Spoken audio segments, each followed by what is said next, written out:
Hello, everyone. Welcome, dissidents, one and all, to a special matinee edition at a special Friday time slot of the Do Dissidents podcast. Keaton Weiss here with Russell Dobular once again. Hello. And today we have, for real, friend of the show, Anish Shavani. He's a terrific writer, a novelist, a poet. You can read his writings everywhere. Counterpunch, Common Dreams, not Common Sense, Common Dreams. I'm sorry about that. Raw Story, Alternate, and we've even published a couple of his pieces here. Anish Shavani, thanks for hooking everything up, my friend. Hopefully the Wi-Fi serves you better today. Knock on wood, seems to be working fine so far. Yeah, thanks for having me. Great to be on. I hope everything works out today. And I really apologize about yesterday with all the weird stuff going on with the phone. So I have upgraded technology in a big way since yesterday, and hopefully it works out. Yeah, he went out and bought a $3,500 MacBook Pro for today. I can just drop it just like that. Yeah. That's well. He's had to get an aluminum lining and lead so that the NSA can no longer interfere with the signal. So they're so terrified of what Anish is going to say, they just won't let him. Like the guy in Better Call Saul, what's his name? Chuck, right? Yeah. Foil and everything. You got the tin foil all along the ceiling, the walls. Yeah. I want the world to know I'm one of the rich writers in the world. One of the few rich literary writers in the world. Not a genre writer, but a rich literary writer, which is really something. Yeah, a rich poet, the first in history. It's very rare. Yeah, you know what? It's strange. I've taken science fiction and horror writing. Yeah, I'm actually doing that right now, and literary writing. And Vonnegut used to always make the reference to the fact that sci-fi writers were terrible writers, but they had brilliant ideas. That comes up a lot in his work. I'm finding the opposite. I'm actually finding the speculative fiction writers are better than the people I took classes in literary fiction with. That's a great point, and I have always disagreed. And I'm a great sci-fi fan. In the last 6 years or so, I was now I've gone back to literary fiction, which I was doing my whole life. But for the 6 years or so, I was just reading genre. I mean, I went back to some of the old science fiction from very early in life, but also like mysteries, thrillers, everything. And for example, people complain about Philip K. Dick, and they say, well, he's a bad writer. That's usually literary writers saying that. I find him far, more excellent in terms of just the quality of writing than any literary writer. Writing is its own kind of formulaic writing, which becomes incredibly dull and predictable and uninteresting. Exactly. At a certain point, right? Exactly. But Philip K. Dick, and not just him, because literary writers pick out Dick as an example. I mean, they all love Philip K. Dick like they love the Yankees in baseball, right? Or the Sox, depending on who you are. But I mean, the whole golden age science fiction era from the 50s, especially, all of those writers are their quality of writing stands up to any literary writing. These were basically high modernist writers, the 40s, 50s, and 60s science fiction. Well, yeah. I mean, that was one of my favorite trolls before the Scientologists got so humiliated. They stopped trying to recruit people in the subways in New York. I used to go up to them and say, listen, in this generation of science fiction writers, you've got Isaac Asimov, you got Frank Herbert, you got Heinlein. You morons decide to worship L. Ron Hubbard? What the fuck is wrong with you, man? I could understand starting a Dune cult, but what the fuck? Battleship Earth cult? What is wrong with you people? But we know that L. Ron Hubbard was a science fiction writer, right? I mean, I've read that's what I was saying. What it means, yeah. And it's really why bad. Of all those that generation of sci-fi writers, you'd worship that hack? Simic, Van Voigt, you had like massive writers, just like in crime writing, you had Hammett and Hardboiled and so on, and a bunch of others, right? Patricia Highsmith. I mean, her writing is as good as any great modernist writer, right? So why Ron Hubbard and his? I did try to read as a matter of duty, his writings, and he sucks. He's really bad. Well, it just makes you wonder, like, what if Herbert had decided to start a religion? I mean, well, it would have at least had some sense to it. Or Van Voigt or Asimov or something. This is like you just had a hack sci-fi writer who was like, yeah, man, I bet if I threw all this sci-fi shit at people and told them it was true, I could get them to give me money. Well, it's relevant to talk about science fiction from that period because it was so idealistic. And it was just even though it had come right after the Second World War with all the horrors, the Holocaust and the massive global destruction, and yet there was this faith in science. It was very hopeful, very hopeful, optimistic. We're going to go to the stars and everything. And by the 60s, all those hopes become dashed, partly as a result of the fact that we actually did go to the moon. Some say we did. Okay, we did actually go to the moon. just to clear it up. So I think the reality is so prosaic and mundane, right? That we barely made it to the moon after like a decade of struggle, and then the program wound up, as opposed to the dreams of going to the stars and colonizing and so on, But it's when you dip into that, and colonizing got a bad name in the interim. Right. That's true. That too, right? But the era that we are in now, with its constrained hopes and dreams, and that's what these elections are about, right? It's just this constant constraining. You have Thank God. Good segue. I was waiting for a segue. The elections. Excellent work. That's That's what the elections are about, right? Jesus is the Christ. Loss of hope. Sorry. Why you got us started on science fiction? I'm joking. Well, that's the platform that I'm running on in 2024. Loss of hope. 2024. Let's talk about Let's talk about science fiction and literature. Fuck the doom. Right. Fuck the politicians. The politicians. Exactly. We have to talk about them. Do we really? All right, so we are going to do our House preview. We have elections coming up in a few days here on Earth. And so yesterday we did our governor's preview. Today we're doing our House preview. Tomorrow evening at 5 p.m. we will be premiering our Senate preview. We won't be live for that one because we're a 3-person team. Russell is traveling. By the way, Russell is in Buffalo, New York. That's why his backdrop is different. He didn't sell most of his books. He's just in a different room here. And so we are going to be a creepy old Victorian here in the great city of Buffalo, New York. Happens to be the guy who owns the Airbnb. Happens to be a guy who really likes political books. Like behind me, these are all books about like Lincoln and Jefferson, all things like that. Yeah, it's interesting. He didn't have like "You're a Great American" by Sean Hannity up there. You didn't swap that out. It would have been funny if you were in a Republican's house. It would be funny, but that's not what I'm saying. That's not. I mean, this could be either, really. Like, it's not particularly left or right. It's just right. That could be like John Meacham's house that he rents out to Airbnb with the Lincoln book, right? That's it. I think he has enough money. He doesn't need to do that to rent it out. Yeah, exactly. Probably not.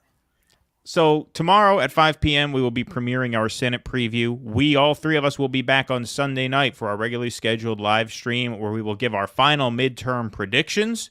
We will then rest our vocal cords on Monday, but we will be back Tuesday night at 6:30 Eastern, a half hour before the first polls close, and we will go until the fat lady sings. And there's going to be a lot of singing that night. Not only is there a lot of action here on the East Coast, but unlike presidential elections where the West Coast is kind of boring, it's just a blue wall, Washington, Oregon, California all go blue, so there's nothing really interesting past 11 o'clock when the polls close.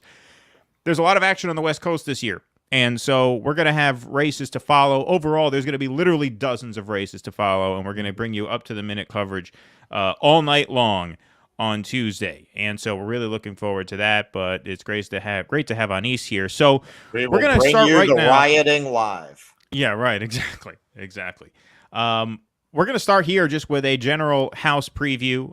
We are going to bring up Ross Douthat's piece in the New York Times about the left-right switch. That will come up at some point, I'm positive, but I'm not going to force that into the program. Let's just start where we're at here with taking a look at the generic ballot for the House of Representatives race. We're going to get our Kornacki pregame style previewing here right now. As you can see, despite Democrats holding a lead in the generic ballot for a brief window there over the summer, you could see that right there, that brief window there where the blue was higher than the red. Obviously, the Republicans have opened up a substantial, not overwhelming, but a substantial lead on the generic ballot. And given the fact that was pollsters call that the "what if I get knocked up" bump, right?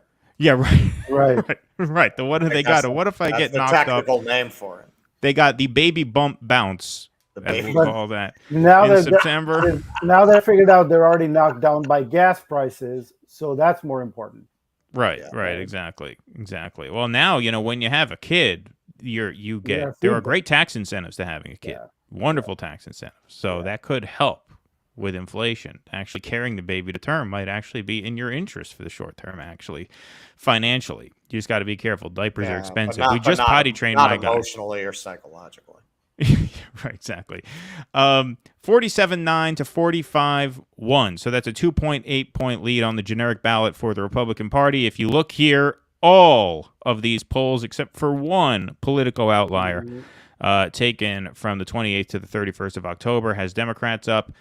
Everything else shows Republicans taking the lead on the generic ballot. And we talked about this a little bit yesterday. We got into some themes, but I know, Anise, you were anxious to speak about this, so I'll turn this over to you, because when we're looking at just the general mood in the country and the general shift towards the GOP, despite, like I said, that little midsummer bounce that Democrats got after Dobbs, I think one of the reasons why we're seeing such limited discourse is because of the missed opportunities of the pandemic. And by missed opportunities, I mean, when COVID hit, we had an opportunity to reassess our priorities as a country, to prioritize people's health, people's security, people's financial stability, people's housing situations. A lot of people naively thought that was going to happen, but that didn't happen. And then when Biden took over, he let Joe Manchin and Kyrsten Sinema sabotage his first 2 years in office. They sank Build Back Better. Had Build Back Better passed, the entire conversation would be different because we'd be living in a new normal, where that would be the conversation. The framework of the conversation would be that, okay, we have taken COVID as an opportunity to reprioritize human beings' well-being, and those become the terms of the argument. When the Democrats let these two senators sabotage all of that, they forfeited the conversation, because now this is all about symptom management. What are we going to do about homelessness? What are we going to do about crime? What are we going to do about drugs? Well, what you do about those three things is you pass programs that help people avoid drug addiction, homelessness, avoid falling into a life of crime. But we're not doing that. So now this is all about keeping a lid on that. And that's where the conversation is right now. And I know, Anise, you had some thoughts on that too. So we'll give you the mic, since you haven't spoken in a day and change now. Right. Well, yeah, that's exactly right. This missed opportunity, which we could see that it was going to end up like this. Now it's all coming together 2 years later, right? That actually 3 years later. And what amazes me is how broken this political system is, and how it still gives the impression of being something like a finely tuned machine that's just working flawlessly. Empire is failing on the one hand, it's just collapsing all around us, which you can see with Russia, desperately what we're trying to do with China. And then domestically, we are functioning as if things, the political system, we are having these elections, right? But look, whether at every level, whether it's the House, Senate, governors, and up and down, you see the same dynamic play out, is that the Republicans are capitalizing on what you call these symptomatic things, right? The homelessness, crime, border, inflation, the high prices, all of that stuff. And the Democrats have no answers. And look what they are forced to run on. You feel sorry for, I followed closely these close 5, 6, or I guess it's up to 8 Senate races, right? And what are the Democratic candidates forced to run on? On nothing. They're having to defend what? The Inflation Reduction Act, the partial student, which doesn't even come up really. The student debt seems to have just fallen off the radar as far as I can see. People hardly ever talk about this now. So the Inflation Reduction Act, and then the Republicans can come back and say, well, but we want energy independence. We want unlimited gas, drilling, climate change. Look at your gas prices. You can't even pay your, like Caroline Levitt, the very young, I guess she's going to be the first Gen Z House member from New Hampshire. very articulate. I think she was in the Trump administration, right? And Chris Pappas is her appointment in New Hampshire, and she will talk about, well, New Hampshire people, how are you going to pay your winter bills? Forget about climate change and these big transcendent issues, and look what Biden has done, and we're going to go all in on energy. So that's just one plank. They've got 3 or 4 of these things worked out, right? Crime, they talk about fentanyl over the border. I mean, that's just a fantastic thing in a way to connect crime, border, immigration, white replacement theory, all in one is this. And Chinese, like drugs coming over the border through illegal. That's not how we say it, Denise. We say China. Well, the thing is now, Trump versus the Trumpists, his followers have all picked up on this China thing. They're no longer saying China. They're saying it in a way that sounds much more reasonable to people, right? They're saying it in a way, they talk about the dominance of China and nobody paid any attention, right? Mm-hmm. So they're making a more persuasive case on China than Trump did even, because it sounds reasonable. So what are they forced to run on, right? And I think what's interesting to me is there was this explosive moment in early 2020 when a bunch of things came together. The Bernie Sanders movement, he had won the 3 first races. It looked like he was going to win. I mean, I thought it was all over after the 3rd one. And I was like, hey, that's it. I'm not going to write about politics. I'm not engaged. It's over. He's just won. And then you had the pandemic, lockdowns, and you had the George Floyd protest in that spring and summer, which I think the protests were more an expression of frustration. It wasn't just about George Floyd. It wasn't just about police brutality. It was all the frustrations coming together, and you had locked down young people for 2 or 3 months already, right? Without jobs, without, being able to go out. And then the George Floyd thing happened. And by the way, that was the beginning of the end of the lockdowns, because their plan at the beginning was to do a very extended thing with school lockdowns, digitalized work, forget going to office. I mean, they wanted to digitalize everything, they meaning the liberals, right? But that was sort of the beginning of the end, because you thought, oh, I guess it's possible to come out on the streets and we're all going to die. So there was that explosive moment. And I think the one authentic weekend or few days that we've had in 20 plus years of political life in this country is that first weekend after Floyd. That weekend when people just went nuts and everybody was saying what was on their mind and doing stuff that they wanted to do. And that barely lasted a week, because then you had the institutional stuff with Black Lives Matter and everything. All the institutional forces just took it over and moderated and diffused that moment. And what I see, the story of these elections that I see is how that spontaneous burst of energy with these 3 things coming together, right? How the political system has been adept. Now, on one hand, you could say it's completely broken because it has no capacity. The Bernie social justice, the racial justice with Floyd, and the economic justice with the response to the lockdowns, right? All of those coming together, and you could say the political system is completely broken because it didn't respond or wasn't able to respond to any of those things. You brought in Biden, and he had a fake agenda. And even that didn't go through. Nothing happened, as you said, for the last 2 years with Manchin, Shinema, and everything, right? So, or you could say that the system works so flawlessly that it was able to gradually contain. So the first movement of retreat you saw was with Biden versus Bernie, and he was like, well, nothing is fundamentally going to change, but you still have you put out some hope with Build Back Better and some of this stuff. Over the course of 2021, as the stimulus and the help with housing and rent assistance and energy, all of that is systematically withdrawn, and you're forced to go back to work, even when COVID is raging strong in 2021 with Delta and Omicron.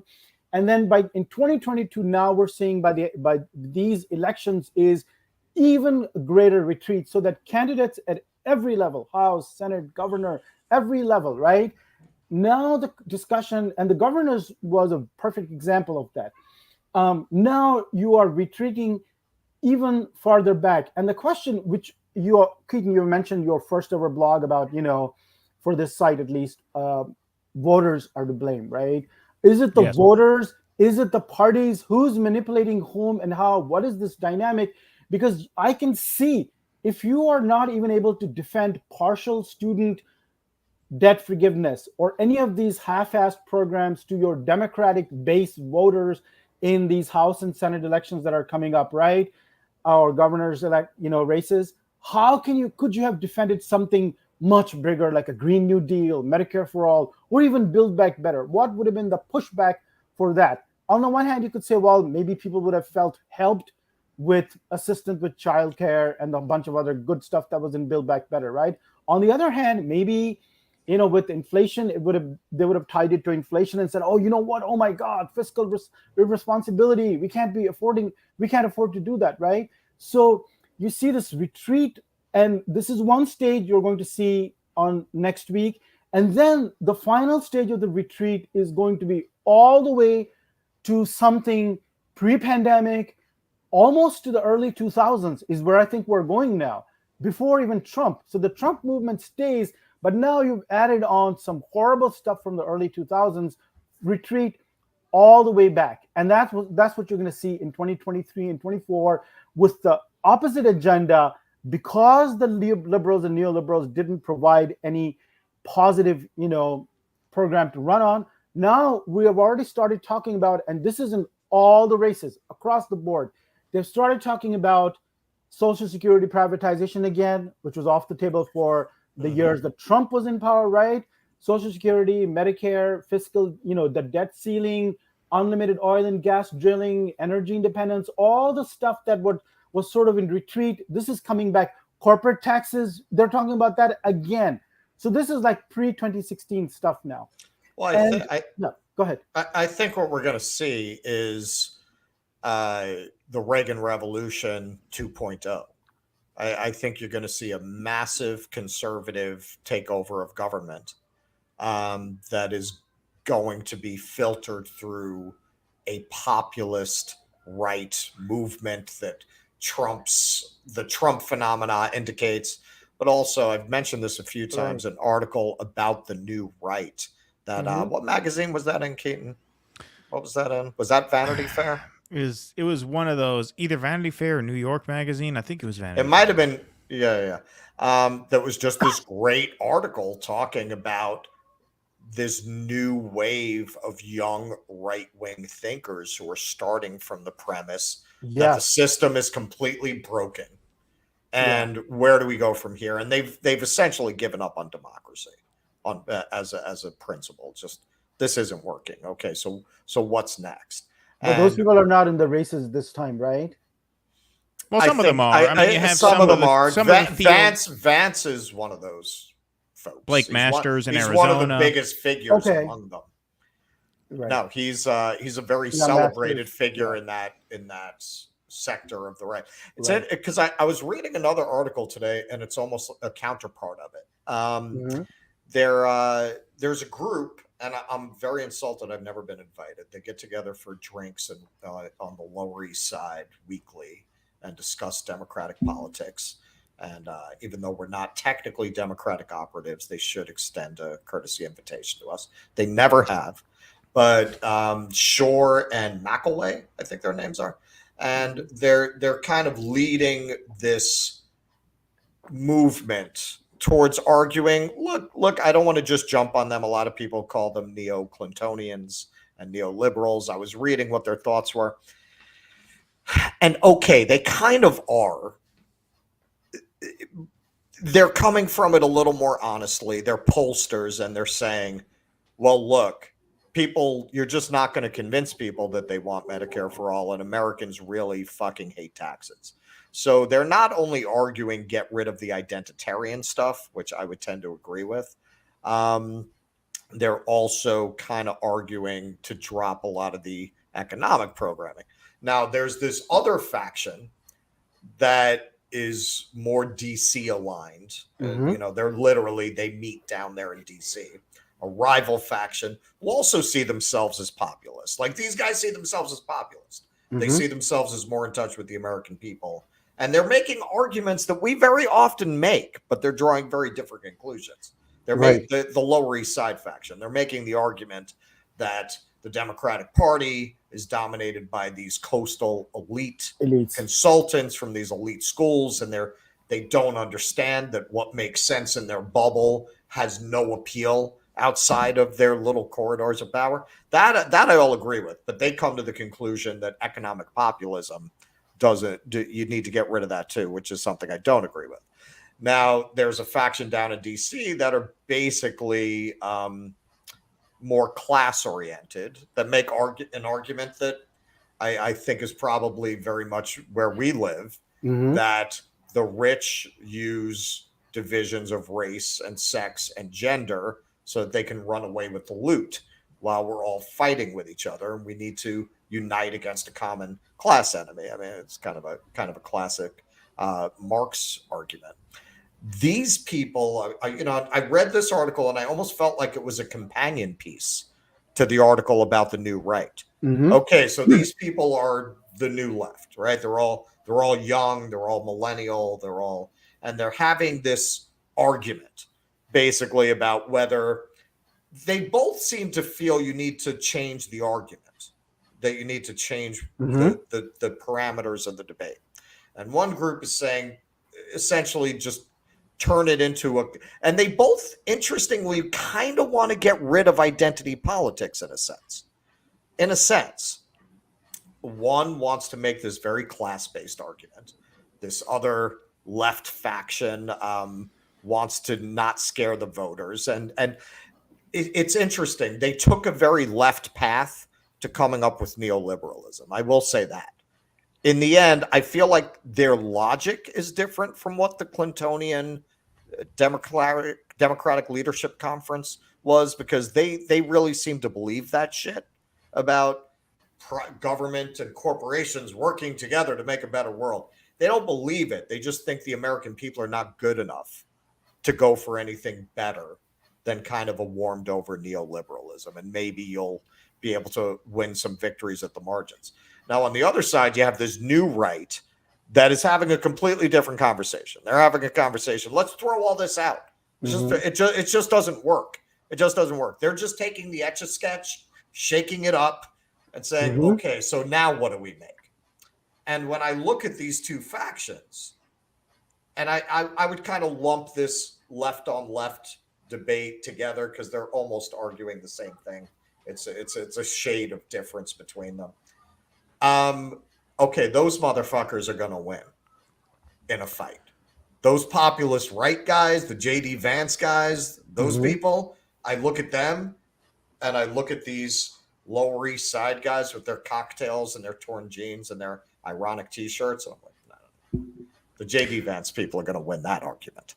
Well, yes, and the reason why can be explained partly in Anis, the blog post that you mentioned I wrote.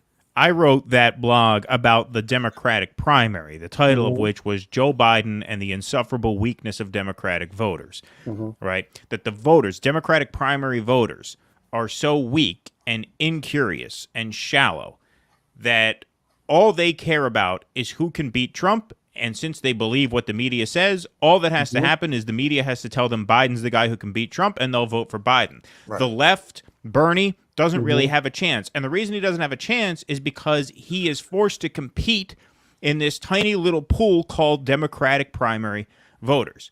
Okay, but you can apply that exact same idea to a general, right? Less than 50% of people vote in this country. And the question is, who's voting? Who's voting, right? Socialism, democratic socialism, Medicare for all, Green New Deal, universal student debt cancellation, medical debt cancellation. Those are less popular now than they were a few years ago amongst the voters. And this is the key that people need to understand. As the left gets shut out of the system, the way they have in 2016 and 2020 when they were on the doorstep of a major primary victory, what happened? The system coalesced against them and forced them out. So now those voters are out. They're not engaged anymore. Or they're drifting towards the right. Because the right is, if you're anti-war, where do you go? You saw them go. You're forced to go to the Republicans. But where else do you go? Yeah, more than anything, they're just out. Right. They're not in the equation. They're not going to be agents for the kinds of changes that Bernie put forward.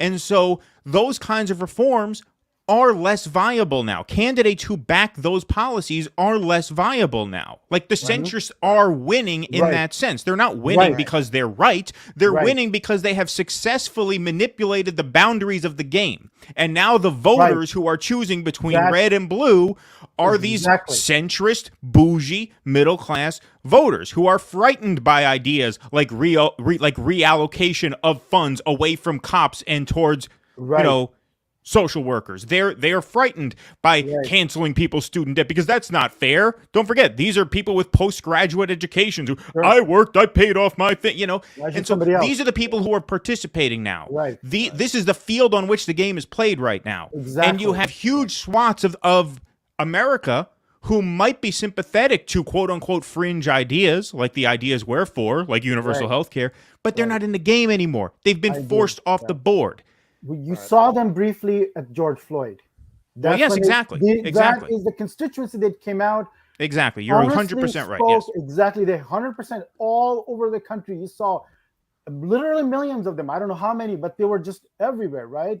Breaking the lockdown quarantine rules. They came out and then they went back because that energy isn't there. And when you think about, I wasn't around for the 70s and the 60s for that explosion, but that was like a supernova compared to this firework, right? I mean, there's just no comparison. That explosion that happened in the 60s and 70s and the conservative reaction, which has lasted 50 years now, right?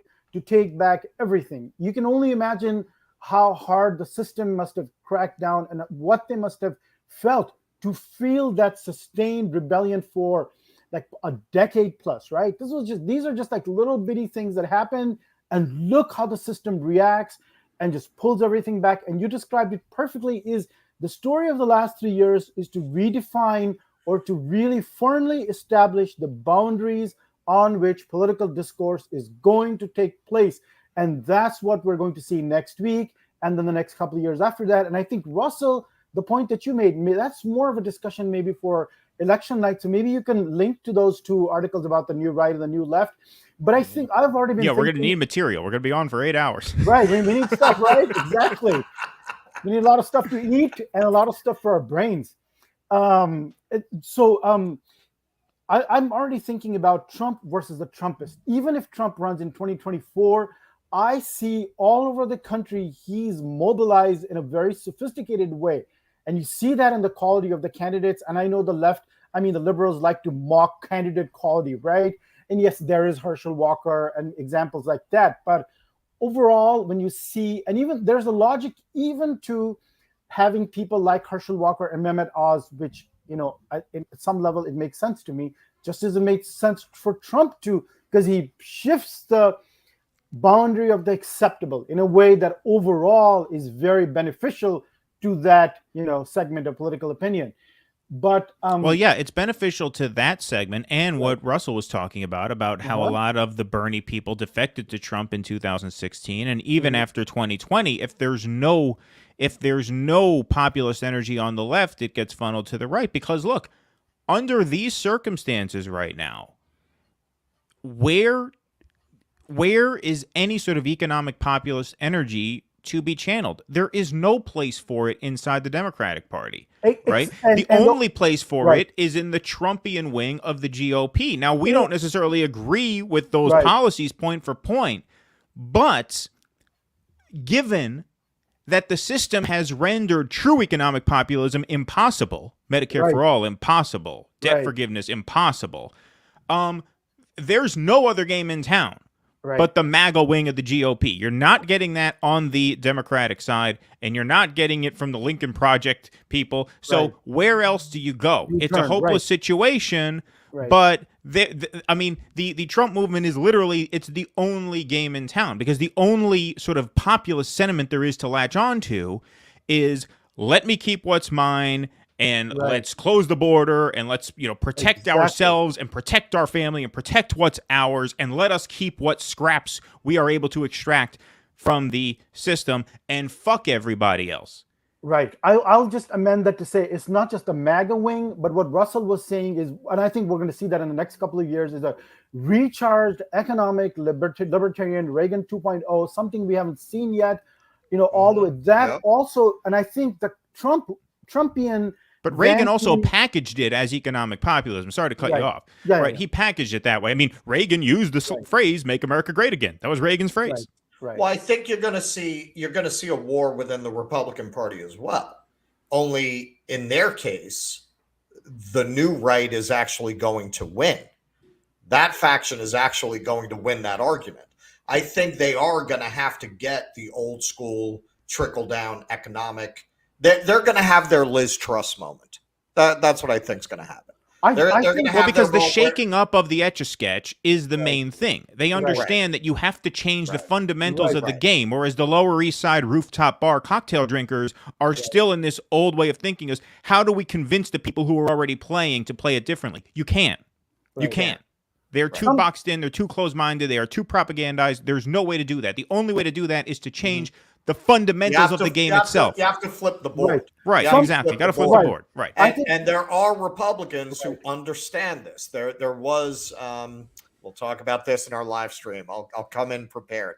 There's a Republican House member who actually wrote a paper arguing that, hey, we're getting all these working class people. We need to tack towards them on policy. We need to start to serve that constituency because they're coming to us. The Democrats have lost them. We need to start to tailor policies to them.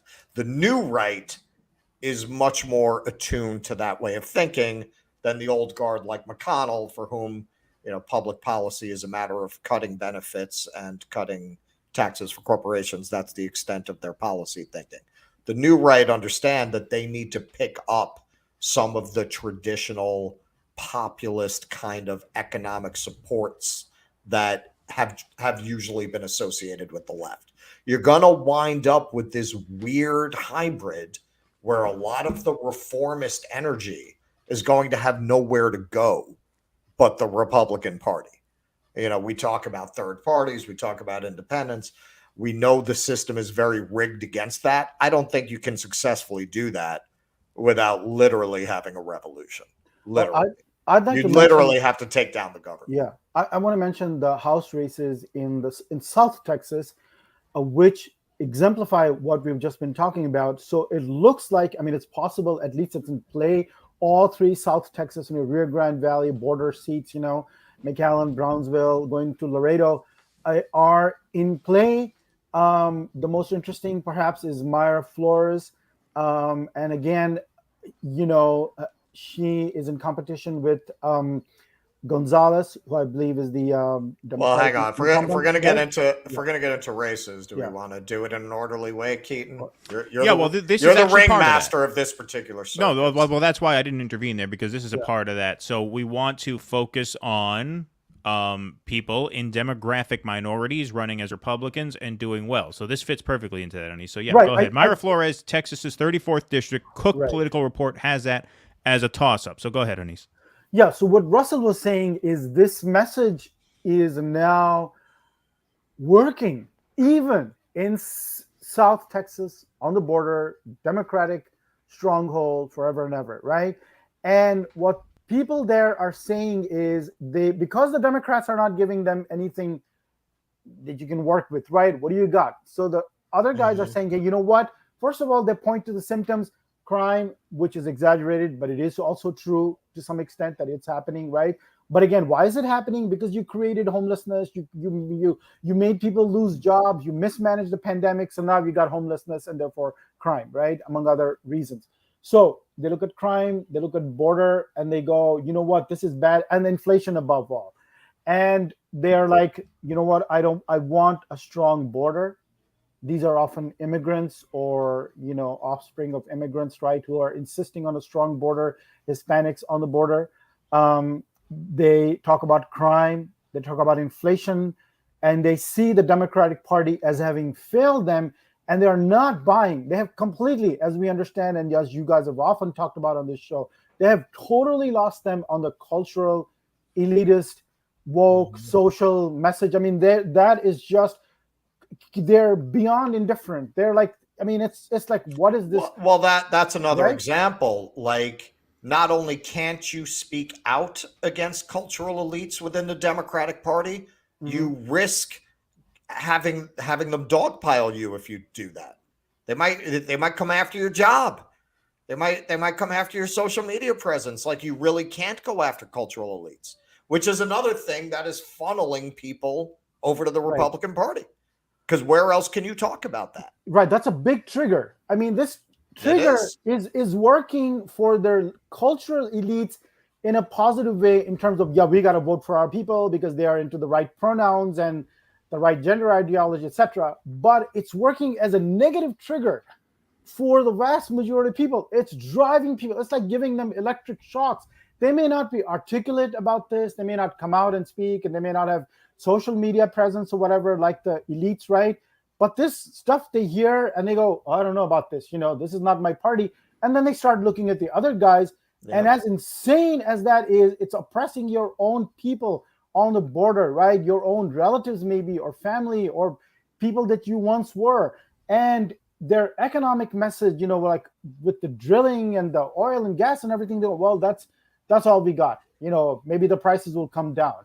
Because the other guys are not even, they're talking about their... Well, there's nothing new. Immigrant groups getting themselves established and then wanting to pull up the ladder. Right. All of these people we would consider white very often are descended from people who are not considered white. Right. Traditionally, whose people immigrated here 100 years ago. Such as the Black Italians and the Black Irish, right? Right. Also, South Texas. South Texas, although and West they don't tend to be the shut the border people. Yeah. Right.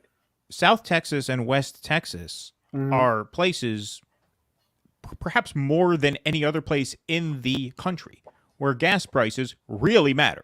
Really matter. Right. Because West Texas is a desert. It's nowheresville. The price of gas is huge. People drive sometimes 100 miles to go to a supermarket. Right. You think I'm kidding about that? I have just a tiny little anecdote. There have been people in Texas who have driven 300 miles for a Tinder hookup. Yeah. And then they finish in 2 minutes. And that's what's crazy about it. Yeah. Well, all that build-up. By that time, you might as well call a hooker. Yeah, right. Exactly. Or to get to an internet connection. Look at what that's going to cost podcast. You. Right. Exactly. No, listen. This is a fun story that I could tell when we have more time in its entirety, but me and two friends got stranded driving through West Texas, and we had a tow truck tow us from Van Horn, Texas, back to El Paso. Again, I won't get into exactly how or why this happened, but on the way back to El Paso, the tow truck driver gets a call. He says there's a pickup truck that ran out of gas, so you have to go fill a 5-gallon gas can at the gas station and bring it to him. He's on Highway 10. Anise, you know Highway 10, obviously. You're out there. We fill up the 5-gallon gas can. We meet the guy on the highway. He empties the gas can into the pickup truck's gas tank. The driver comes back to the truck, and we're sitting there behind this pickup truck for like 2 or 3 minutes. And then the pickup truck pulls out and we start following the truck. And I'm like, why are we following him? He's like, we have to follow him in case he runs out of gas again before the next exit, because then we're going to have to go give him another 5 gallons. That's how far apart things are there. That's how much you need affordable gas out there. So like that is a place. I mean, that's harsh terrain. That's a real place out there. These dollars and cents matters are life and death out there.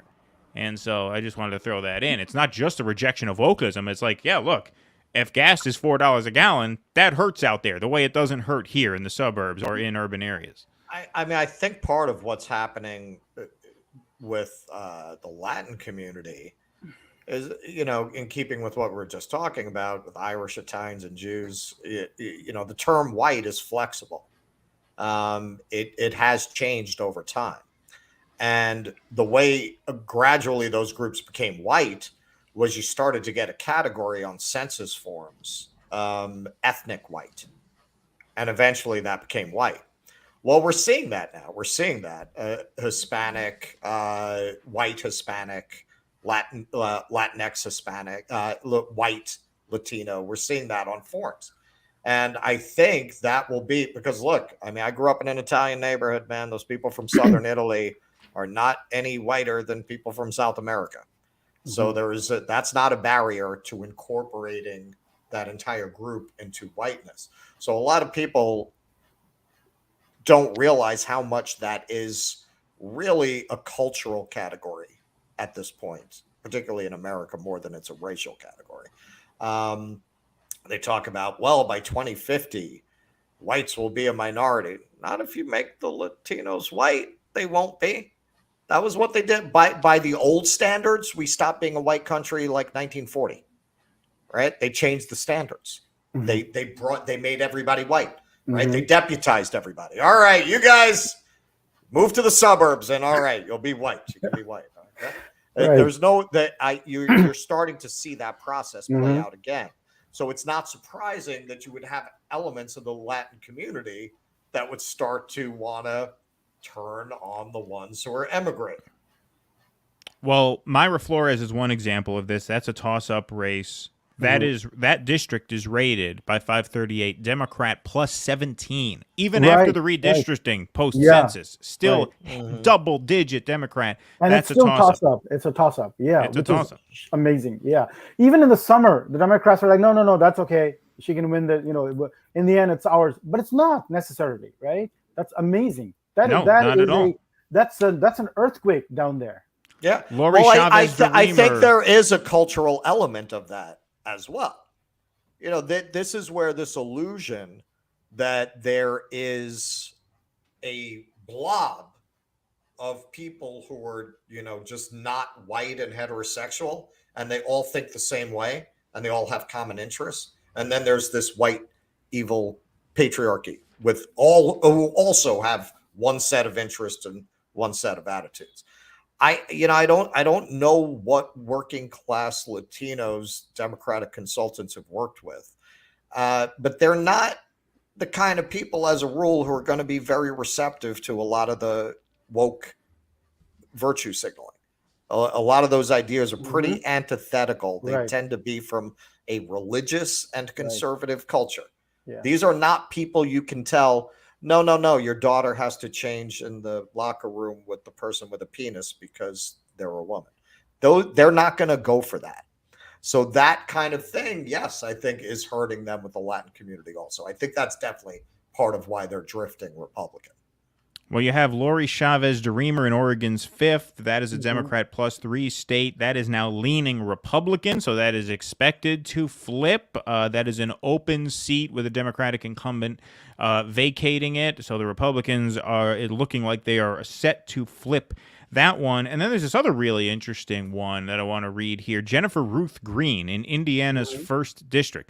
This is a 50-50 toss-up. She is a Black and Asian American woman and an Air Force veteran, challenging Democratic incumbent Frank Mervyn by emphasizing inflation, opposing abortion access, and supporting Trump-backed America First policies. Indiana's 1st District includes Gary, Indiana. Now, Gary, Indiana is a Democratic stronghold. There has not been a Republican representing that area for a century, for 100 years. And that is a toss-up right now. And so when we talk about shaking up the Etch-a-Sketch, flipping the board, this demographic realignment is part of that. Because there are a lot of people in these different demographic communities that probably have not been engaged in politics very much if they were of the opposing opinion of the majority within that group. For example, there was a poll that came out showing 21% of blacks intend to vote Republican in this cycle. The black vote never crossed 10% for the GOP in years, not since the great, switcheroo of the 60s, the whole, the Dixiecrat switch. You have not seen anywhere near that level of support. And where is that support coming from? Is it all from black Democrats who are suddenly disaffected with the party? Maybe that's responsible for some.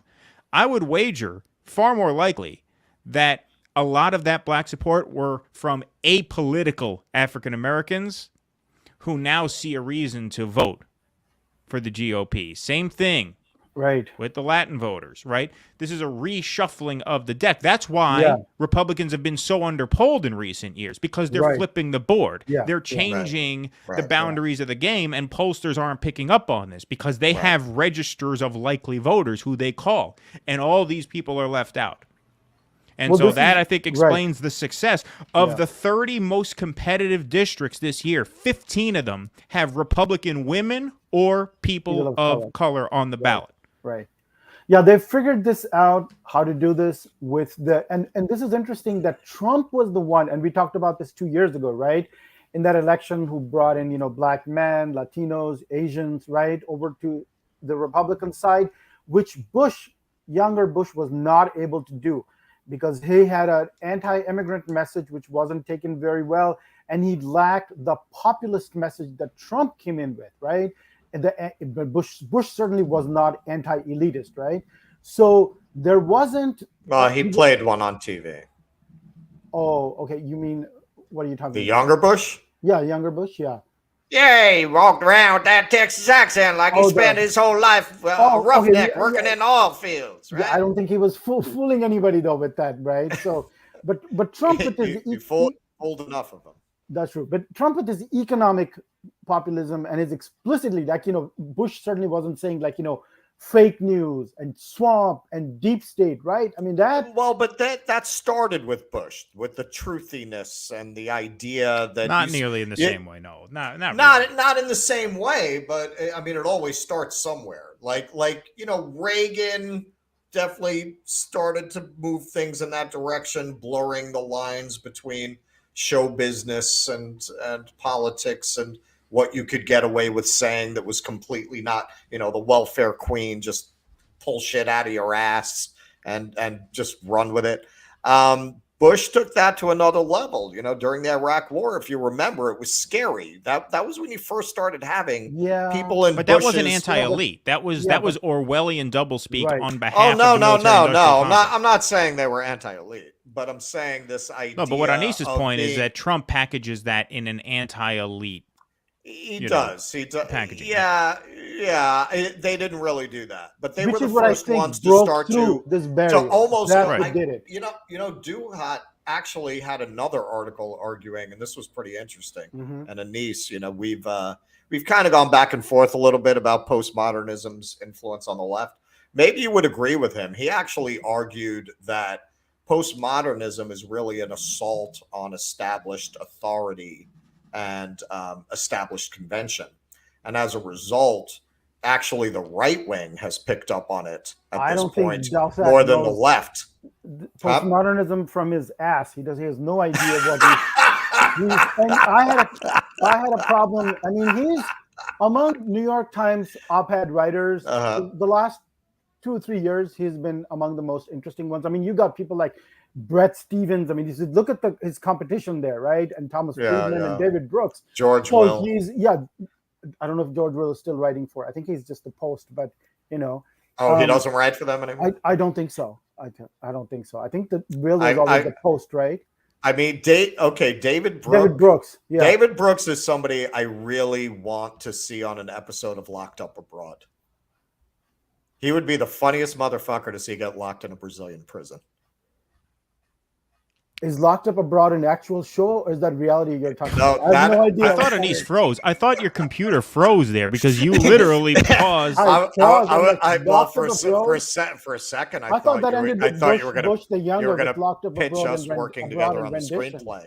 No, that is a reality show where people. Seriously. Basically, people who have been in literally in real life have been in a Midnight Express kind of situation. Wow. Telling their stories with dramatic reenactments of what it was like. Well, I've always thought David Brooks, because he's like the ultimate white man. He's like a guy you just know he has sock suspenders. I want to see that guy held in prison in a just horrible regime. I want him in prison in the Congo. I'd start with Tom Friedman first, but as far as Douthat is concerned, maybe as cellmates.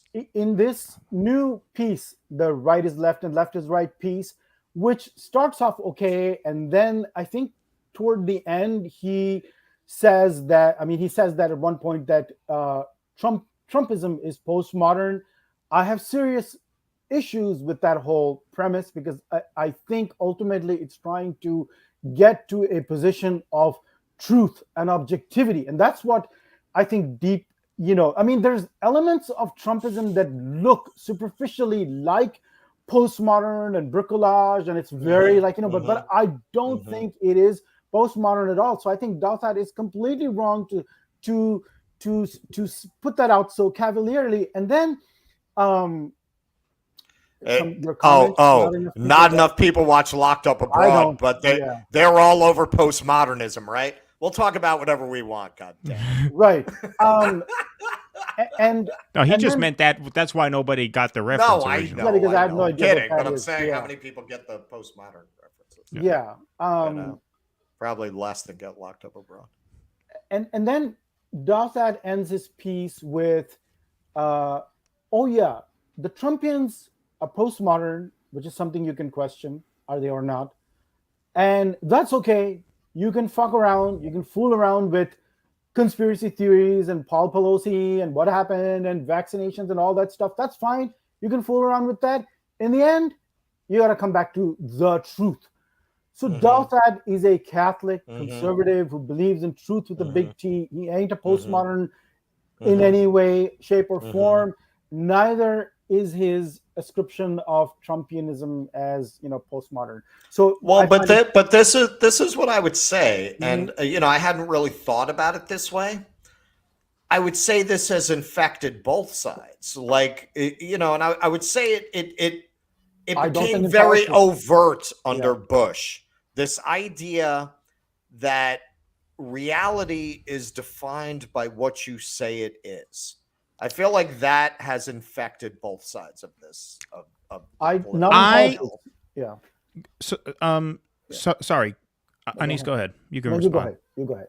Okay, I would not. I would more side with Anis on this. It's not because I think that what Douthat writes about in his piece is how the right is susceptible to the same sort of conspiratorial thinking that the 60s and 70s left used to be. Right. The difference is though that I get the sense that the Trump base, to the extent that they believe in the, beep, beep, beep, all the theories we're not allowed to say on YouTube, right? Everybody knows what we're talking about, right? Yeah. To the extent that they believe all that shit, or they espouse beliefs in all that shit, they are putting up with the deranged rantings. You're talking about fluoride? Yeah. They are simply humoring the deranged mind of the cult leader, Donald Trump. They don't actually vote based on that shit. That's not what actually drives them. They are driven by material concerns, jobs, immigration, inflation, and cultural concerns, right? But not any of the crowd size this or the Mar-a-Lago documents or any of the. Those are all just sort of abstractions. Those are the opening acts at the rallies and things like that. That's not what drives them to the polls. That's an entry point to welcome you culturally. That's an entry point to lay out the welcome mat with the crazy stuff and going, you know what? We're crazy. We're just like you. We're like a Thanksgiving people. We're just drunk and crazy and we're like we love. Didn't Trump say, I love the uneducated? I love the uneducated. Didn't something like that, right? Okay. So Bush was to some extent like that too, right? I mean, you're right. It's just a very small extent, right?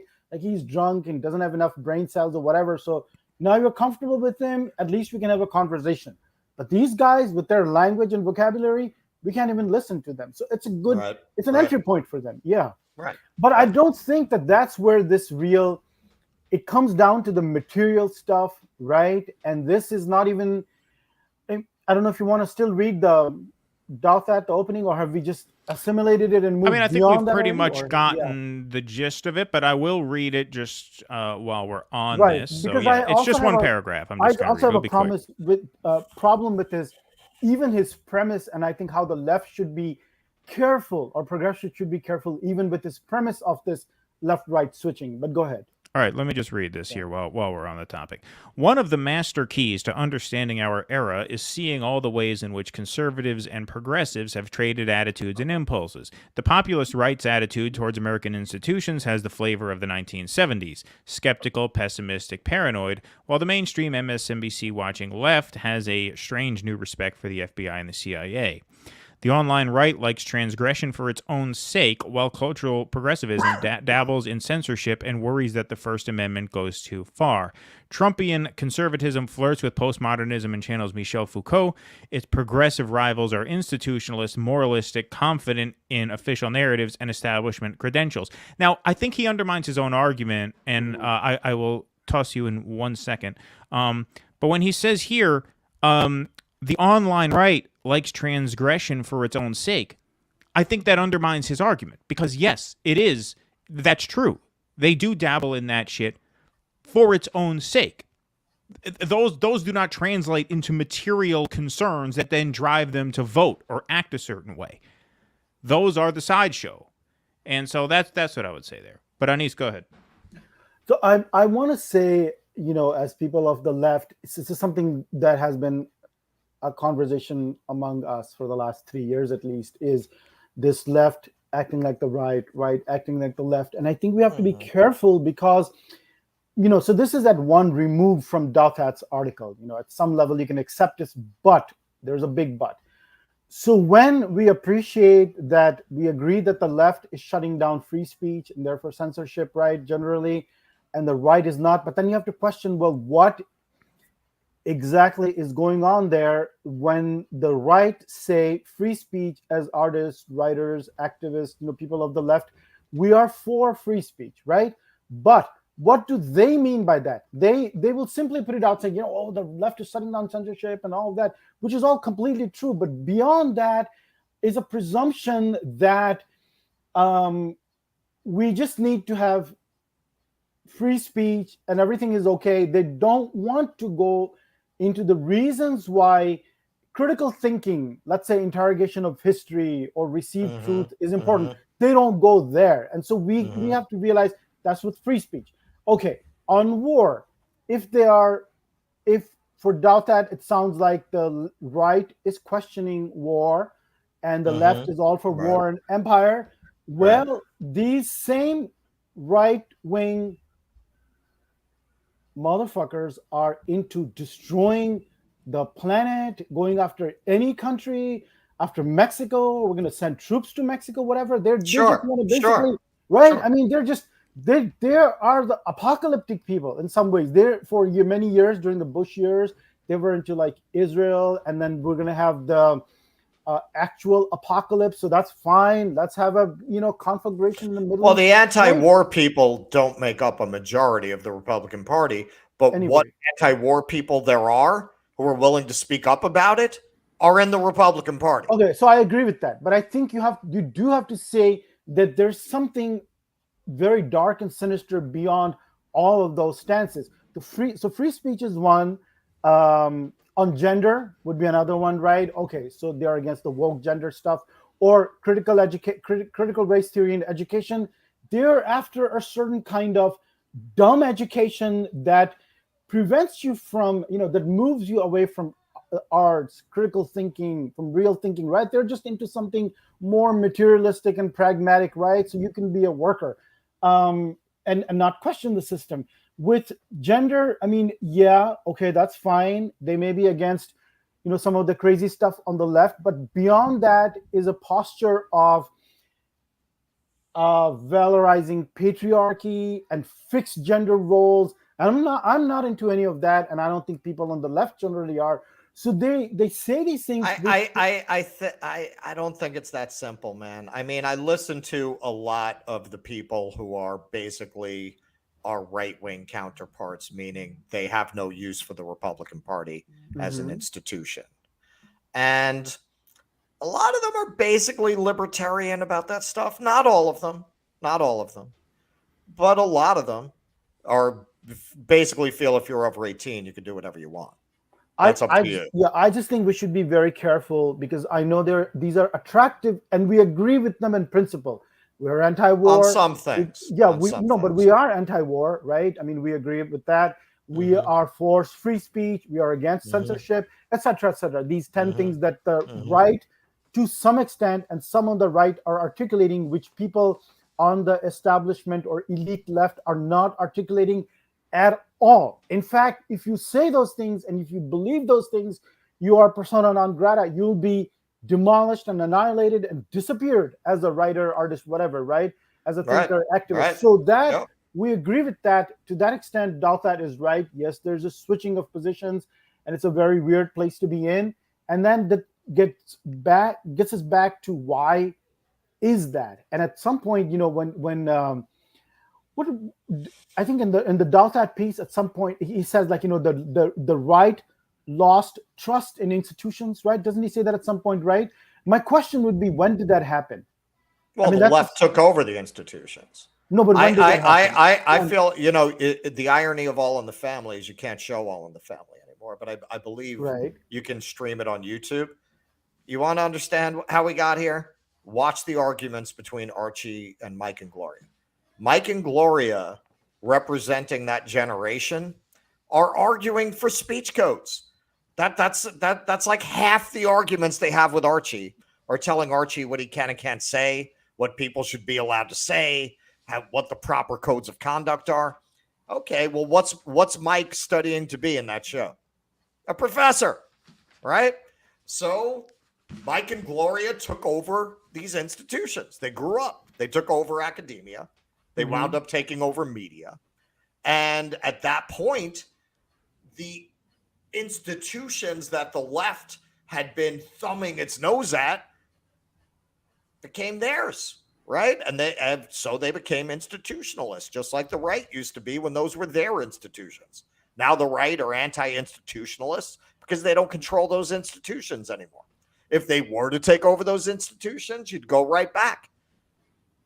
Well, I'm not sure, and I think that's a weak point and a crucial weak point in Douthat's argument when he says, he just throws it out there like, well, the right lost trust in institutions. Well, if you look at the Cold War, that was a liberal conservative consensus. If you look at academia, even in the 60s, that was more liberal left dominated, and these openly conservative ideas were never there. They became more deconstructionist and post-structuralist as the 70s, 80s, 90s went on, right? So when exactly, and the military national security, complex was a consensus institution, left, right, Reagan, whatever. Yeah, so sure. Still is. When exactly did that happen? Did that even happen? I mean, do you see what I'm trying to ask, Clayton? Yeah, I mean, look, I have an answer that is perhaps simpler than what Douthat gets to, and I think Kenneth, I'm not sure what you mean about what is simple. Follow up if you want an answer to that. Go on, my friend. All right. Yeah. I think what Douthat misses here, and he doesn't articulate it, but I think the answer is quite simple. It's Trump. It's Trump. Okay, thank you. That's it. Because that's what it is. That's what Donald Trump came in, and what that did was it created a whole lot of space to his left. Yes. And so the Lincoln Project Republicans were against Trump. That meant to a lot of people that they were on Trump's left. And a lot of Democrats, because they're stupid, and a lot of liberal media, because they are craven, money-grubbing, opportunistic hacks, embraced those Bush-era neocons and sort of welcomed them under the left umbrella. And so you just had a lot because of they're institutionalists. A lot of institutionalist moderates, centrists. Now all of a sudden they pass as left of center, right? We here, if we want to be, semantical about it, we wouldn't include them as on the left. But in this context, in the context of an election that's about to happen in less than a week, they are on the left. They are part of the left for all intents and purposes right now. Right. And so it was Trump, because Trump became the center. When he became when he won, he became the center. Everything to the left of him was left, whether they were left or not, because there was no center anywhere else. Trump was the center on this nationalist right. And so it was Trump. It was Trump.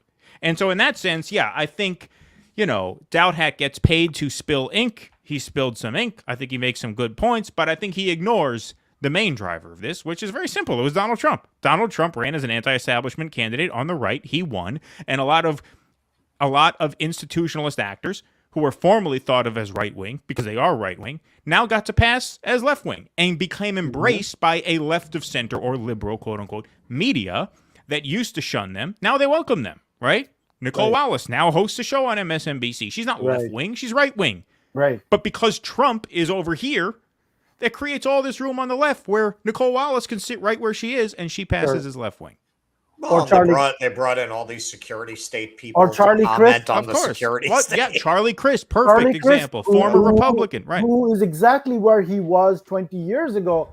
And I didn't get to talk about the governor's races yesterday, but he's where he was 20 years ago. So he was a Republican. The ideology he didn't change. Then he becomes independent. He fits into that. And now he's a Democrat, a liberal Democrat, right? Because he didn't change at all. He's still maybe on the Cool Blue makes a great point here. So I think that what Keaton said about Trump is important, and that gap in Douthat's thinking is important to raise, because I think that undermines his Republicans or people on the right as transgressive for its own sake.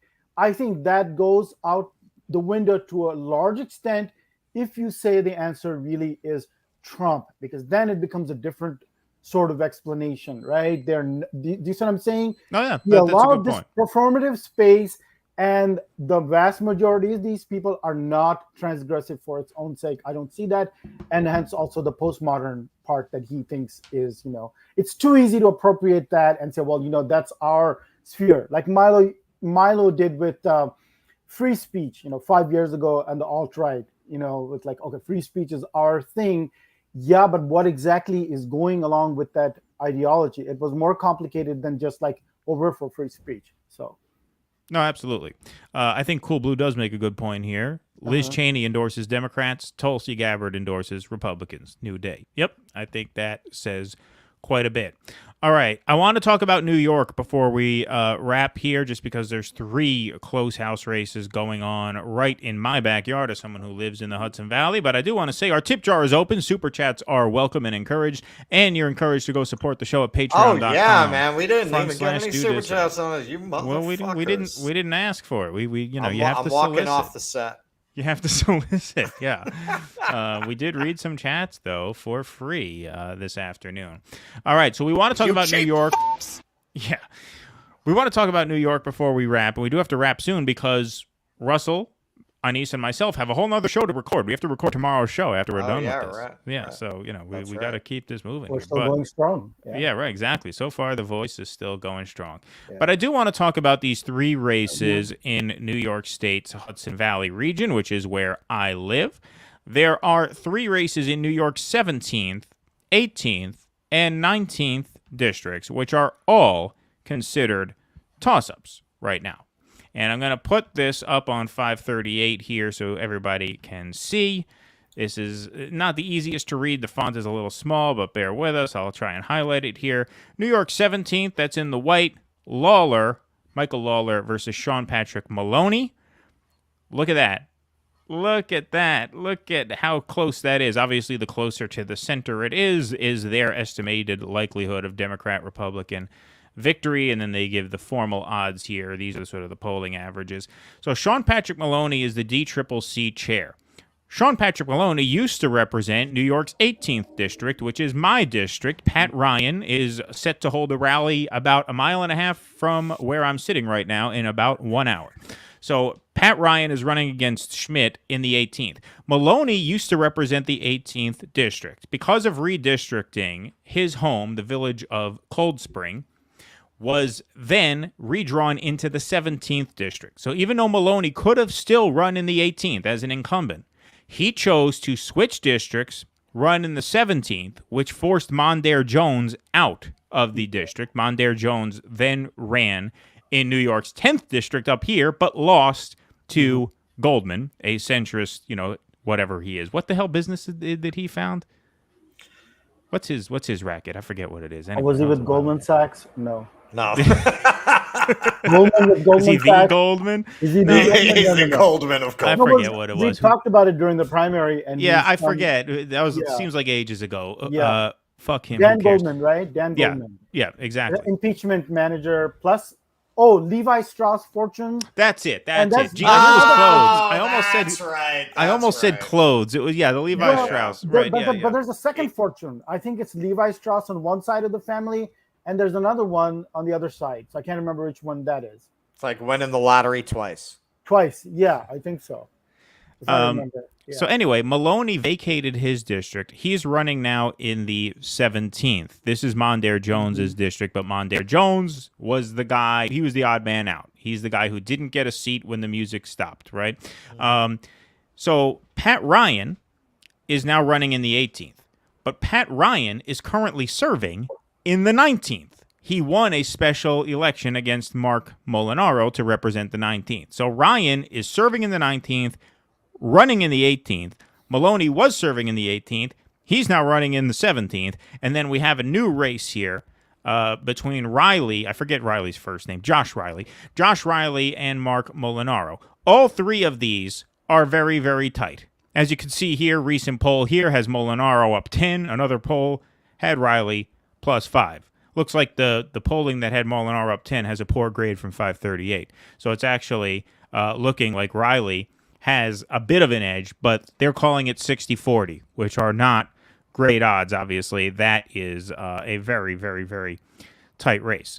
So I'm going to go back to the two races in question here in the 18th and the 19th, because keep in mind, if Sean Patrick Maloney did not vacate his seat, all three of these would be lean Democrat to solid Democrat, because you have Mondaire Jones running as an incumbent in his district. Right. You would have Sean Patrick Maloney running as an incumbent in his district, and Pat Ryan would be running as an incumbent in the 19th because he is now an incumbent in the 19th. Right. So Sean Patrick Maloney forced all of these three fucked districts everybody. into swing territory. Yeah. So these are three seats that should be Democrat layups that are now razor thin margins. Let's see some polling. Sean Patrick Maloney. He's head of the campaign committee. Yes, the DCCC chair. His job is to win the election for Democrats. That's what's so ironic about this. Right. It is literally his job to deliver the House for Democrats.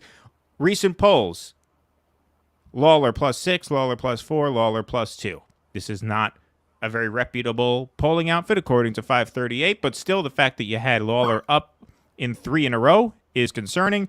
Look at Maloney's odds have plummeted recently. All right, so this is now considered, according to the Cook Report, a toss-up. Let's take a look at Maloney's home district, New York's 18th district, between Pat Ryan and Colin Schmidt. Here we go. They don't have any recent polls there. But here we see the odds, 70-30. This is still considered, like I said, Ryan slightly favored to win in this district. But these are all very, very close right now. And that is thanks to the DCCC chair, whose job it was to deliver the House for Democrats, handicapping his party by at minimum 3 seats. Yeah. And if you're concerned with progressive politics, to the extent that you care about the squad, he forced Mondaire Jones out of a job and replaced a progressive Democrat with Dan Goldman, a corporate Democrat. Right. Yeah. It's amazing to me that there's nobody in the party who was able to make a phone call, or even, we don't know if one was attempted. Like, motherfucker, you stay where you are. This is the whole party. You're going to be mixing up 3 seats here. Who's going to call whom? They're all like that. I mean, this is the whole party from Pelosi downwards. Who's going to make the call to whom? Well, but they like to protect their power. But this is a powerful person, right? Yeah, I mean, he's the guy they put in charge, and I guess they may have figured the optics would be worse if they shook it up rather than just, take a chance and let this ride. But it'll be really interesting to see what happens. We'll be watching all 3 of those races very, very closely on election night. All right, a couple of our viewers stepped up. The rest thank of you, American. You know Wasp. who you are. Do you have any Trumplicans in your friend's family? Great question. I have some friends who like Donald Trump. Yeah, I have some family members who like Donald Trump, not close family members. I would say not family, but friends for sure, or maybe more closet Trumplicans would be, because they may not feel like in the writing community or whatever, the arts community, come out and actually just express their sympathy for but they're probably sympathetic. Yeah. Cool Blue says Kathy Hochul and Sean Patrick Maloney, please lose. Oh, sorry, you had an answer to that? I have an answer to that. Yeah. A lot of my politics comes from the fact that I grew up in an era where a working class neighborhood, like where I lived, all the cops, all the firefighters, all the doormen, all the plumbers, all the electricians, they were all Democrats. Like that those New Deal Democrats were still around when I was growing up. Yeah. I saw firsthand how those people became Republicans and how they then became Trump Republicans. I saw it happen. So my whole neighborhood is MAGA, where I came from, not where I live now, but where I came from. So a lot of the people I've known my whole life are actually Trump Republicans. I agree with that sentiment. And I saw that with Rush Limbaugh in 1989-90 is the first time I saw this change that you're talking about, the working class, right? And it was coincided with the end of the Cold War. And then it was Trump 30 years ahead of its time, right? In many ways, even with China and foreign aid and, all that stuff started happening in 89-90, and NATO, and why are we there in Europe? I mean, that stuff started way back then. And I could see physically, I mean, literally the transformation from the working class, New Deal sympathy to this right-wing populist, I mean, it was intentional. I mean, Clinton went out there to shit on unions with NAFTA and tell them to fucking eat it and ask for seconds. And that was it. And not only did that affect the working class economically, the cultural signaling was not lost on them. That Clinton was interested in what they called back then the wired workers. That was who he wanted to shift the party in favor of. And that was the aesthetic that they started to project. The lunch pail Democrat just disappeared. And the coiffed Wall Street's, Ivy League educated Democrat became what they led with. That became the impression of the party. And I saw firsthand how much that created an opening for the Rush Limbaughs. The right wing was very astute. They jumped right on that and started signaling that they were simpatico with the working class and the values of the working class. And Trump was the result of that. And now we're so far over there that I don't think the Democrats can get the working class back.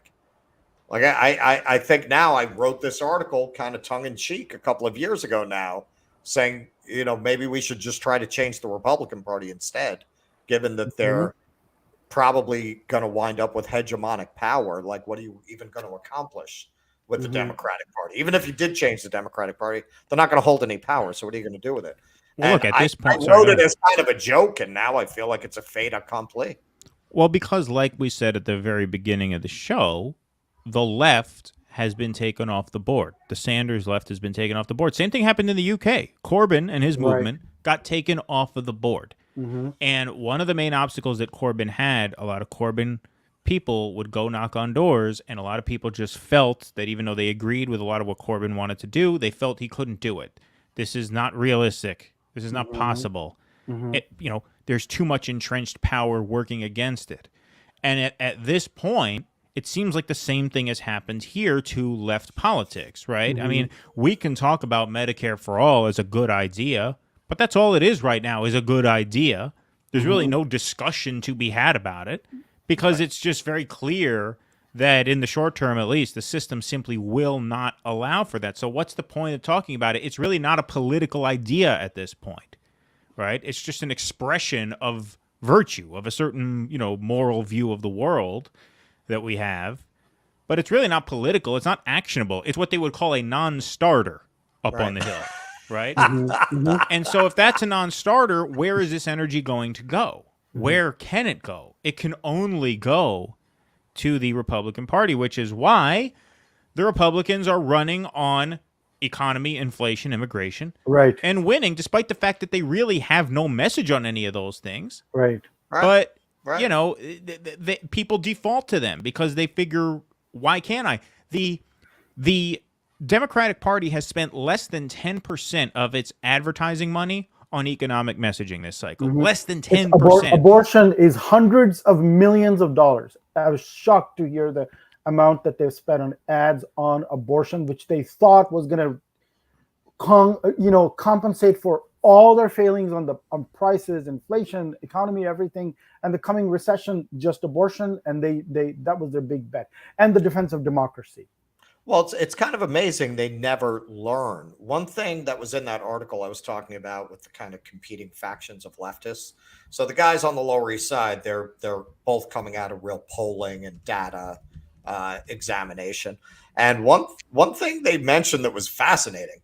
You remember Hillary Clinton did a campaign ad with a girl looking in a mirror with Trump saying, "Yeah, well, she's too flat-chested to be a 10," and showing how this girl would be affected by that. So they tested that on people, and after watching it, they were more likely to vote for Trump. Yeah, because it pit the cultural and virtue signaling of it, the whole suggestion that you should feel guilty. That's why you have to vote for Hillary Clinton, because you should be ashamed to vote for Donald Trump. Meanwhile, people's concerns are economic. They're economic, and you're coming at them with this. So they never seem to learn. I mean, give the devil his due. It's the economy, stupid, right? And Clinton and Carville's formulation. Right. The gap on the economic message is so big with liberals that, and this is what I've seen in House races, a number of them, the Senate, the governors, that you can plug in. The gap is so big that you can play a Republican centrist with more or less the same message.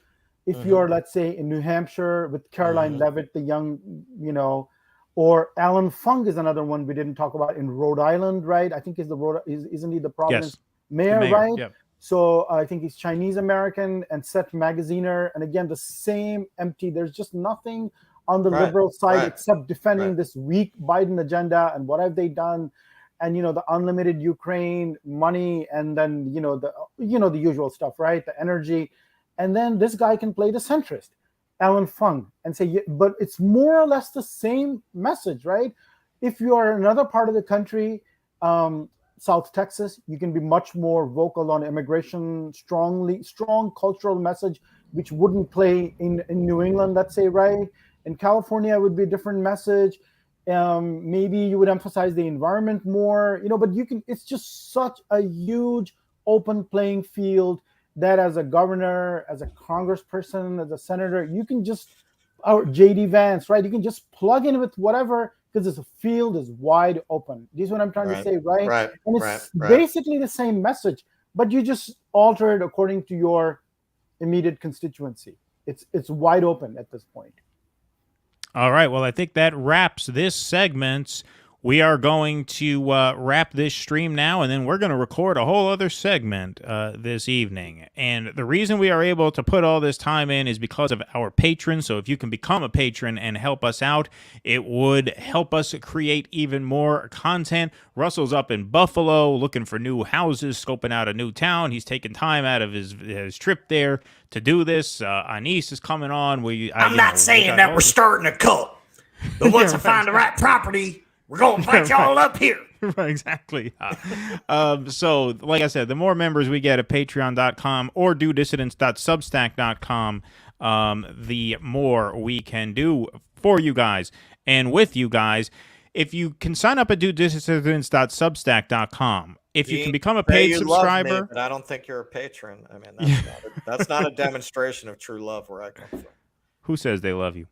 Jane, wasn't it Jane? I don't know if Gene's a Substacker or a patron or not, but either way, even if you can't sign up as a paid Substacker, you can sign up for free. DoDissidents.substack.com. It's a great way to stay in touch with us. That's just an email list, so you stay in touch, and we would love it if you could do that. All right, everybody. We are take going Costa to be... Rican money, Gene. Pura vida. That's right. Yeah, pura vida. We're going to be back here tomorrow. Not for real. That'll be a pre-recorded segment, but we will premiere that at 5 o'clock tomorrow, and I'll be hanging out on the chat, so I'll be responding to you guys. So if people want to come and chat, come hang out with us tomorrow for our Senate preview, and then be back here on Sunday night at 7 p.m. for our final predictions, and be here for the watch party. I hope part of the reason we're doing these previews is because we want to prove to you guys that we do the best election coverage of anybody. So I don't want you thinking, oh, I should watch CNN on election night. Fuck that. You got to be here. You got to be here. We do it better. We got the graphics. We put the graphics up today, the polls. We're going to have real-time results, charts, graphics, the whole thing, pizza, beer. It's going to be great. It's going to be a lot of fun. It's going to be an amazing 12-hour marathon. Yeah, it's going to be amazing. We are going to be on, I think StreamYard only allows us 10. Last election, for the presidential election, Russell, I think, had to work the next day, so he cut out. He pussied out at 2 a.m. I did. I pussied out on it. Anis and I were on until 5:30 in the morning for the 2020 election night. Look, I want to do this full time, but Gene, she doesn't even have a credit card, see? Nobody's going to keep me in the lifestyle to which I'm accustomed. Right, exactly. Yeah. Anis doesn't make any money. I've asked him. He doesn't want to I got a great laptop, man. Send me any cash. Yeah, you got a laptop that lasted. I got a new laptop. That's right. That's I'm true. The money. So he has no money. Everyone's tapped. You got kids. Yeah. I'm stuck being a schlepper the rest of my life. Alrighty, everybody. Well, thank you very much for watching. We will be back on tomorrow, premiering our Senate preview Sunday night at 7, and then Tuesday night at 6:30 Eastern. Patreon.com/DoDissidents to help make all of this possible. Please like this stream and subscribe to this channel. If you have a Rumble account, go subscribe at Rumble. If we can get 100 Rumble subscriptions by election night, we can multi-stream to there as well. All right. And don't forget to click the bell. Click that bell so you're notified. Although I'm notifying you right now. Tomorrow at 5, Sunday at 7, Tuesday at 6:30. Be there. But he can't call your phones individually, so you should click the bell. Yes, click the bell. Absolutely. Thank you very much, everybody, for watching. This was a great talk. We'll see you tomorrow. Please clap.